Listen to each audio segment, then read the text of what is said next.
Kita kembali lagi ke video sebelum ini tentang denominator. Denominator pada populasi seperti dikatakan si Babe adalah usia manusia tidak produktif lagi yang menjadi beban negara atau menjadi beban masyarakat. Katakanlah usia pensiunan sekitar 65 tahunan. Mereka ini adalah kaum denominator, dianggap tidak produktif lagi. Dan begini kira-kira perhitungannya. Mungkin saja usia seseorang itu 60 tahun. Uangnya ada 50 miliar. Kemudian dia melakukan investasi kepada sekelompok anak muda usia 20 tahunan untuk berbisnis digital yang kemudian meledak keuntungannya. Perhitungan orang itu bagaimana? Sang investor walaupun tua usianya tetap masuk kaum nominator karena dia adalah investor aktif.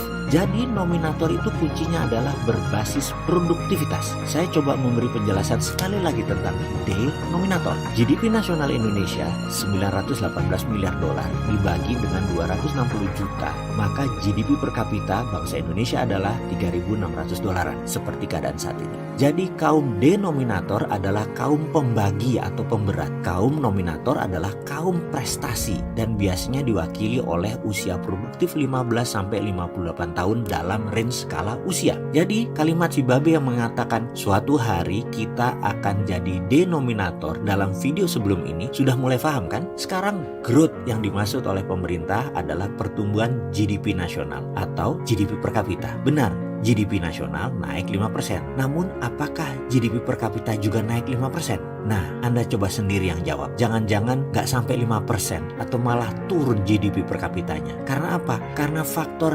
denominatornya besar dan faktor nominatornya BUMN. Dan BUMN tidak untung, tidak membuat nilai tambah atau value added. Masih kurang cukup bukti bahwa BUMN ala Rinso itu bermasalah. Sekali lagi, saya ini menyarankan jangan pakai BUMN sebagai agent of changes. BUMN yang diginiin sama Rinso itu jangan dilanjutkan lagi. BUMN itu bagus untuk pioneer bisnis, itu bisnis spesial saja. Mau bukti kalau BUMN faktor pemberat bisnis atau mau bukti kalau BUMN itu faktor pemberat negara ini, kembali ke teori dasar total faktor produksi atau TFP. Jangan sampai pejabat nggak ngerti ilmu dasar beginian, geblek namanya. Negara bisa bubrah ekonominya. Heran, lah kok bisa jadi pejabat orang kayak gitu? Kita ulangi teori TFP, yaitu L kali C kali T kali R. Pasti tahu semuanya kan? Kita lanjut. L itu apa? L itu labor. Benar, buruh, pekerja profesional adalah nominator. Jadi buruh adalah faktor nominator.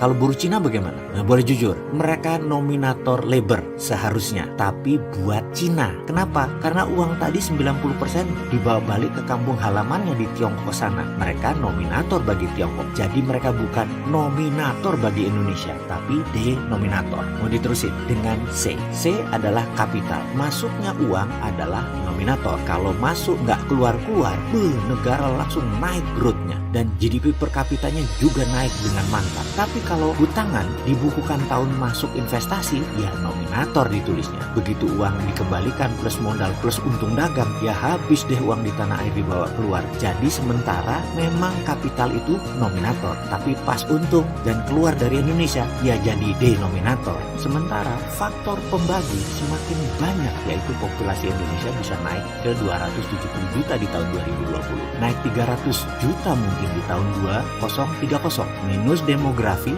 tidak menjadi keuntungan, malah pemberat karena pembaginya jadi banyak. Ini bagi saya membuktikan bahwa BUMN tidak menjadi akselerator pembangunan, malah menjadi resistensi faktor atau faktor penghambat dalam growth ekonomi nasional. Karena itu, saya nggak tega meneruskan dua faktor lagi, yaitu T dan R. Bener deh, takut pejabatnya kelenger. Padahal saya ini mau ngingetin pejabat, tapi pejabatnya gampang baperan. Jadi takut ngelanjutin.